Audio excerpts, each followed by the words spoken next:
Part of this journey, this whole thing really here before me is collecting tools and skills, etc., from my life and coupling them with years of only witnessing them through other people.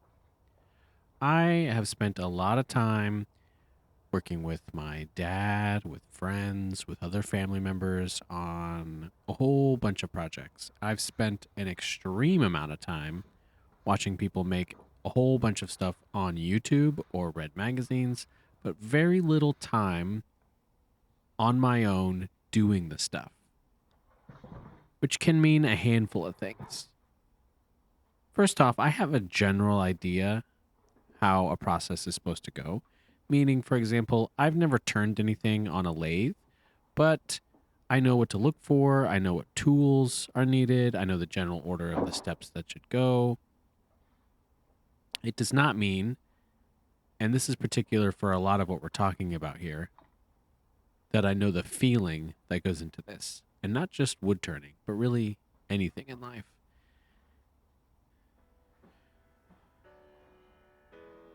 Secondly, I know how the end product should look.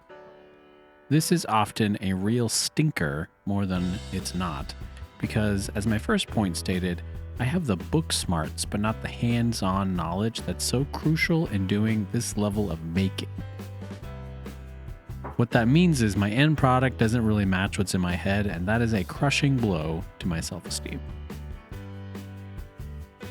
And lastly, and importantly for what we're focusing on today, I'm often lacking some of the maintenance or unsexier parts of what goes into the upkeep of whatever it is you're doing.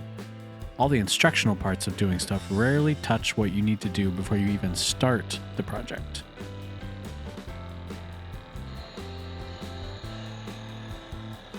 I've had these chisels for a long time. I can't say if I'm the original owner or if I bought them used. They've definitely been mishandled while I've used them, and barely ever correctly handled, to be honest. I almost thought about throwing them away and buying some fresh, but why not take some time and start learning with them?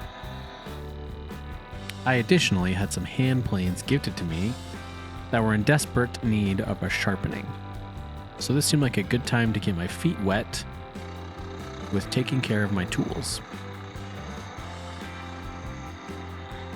I knew the first thing I needed to do was clean up the chip and get a decent bevel on it. I took them to the grinder trying to match the original bevel as well as I could. I knew there was a burr created on the back that I was also trying to keep under control as I went along. But other than that, my main focus was to just get as symmetrical of cut as I could.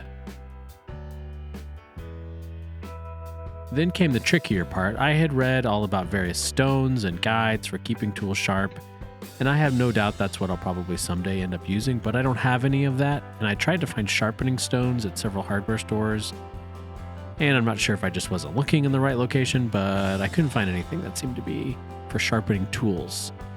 So I decided to go with the next best thing I could find, high grit sandpaper.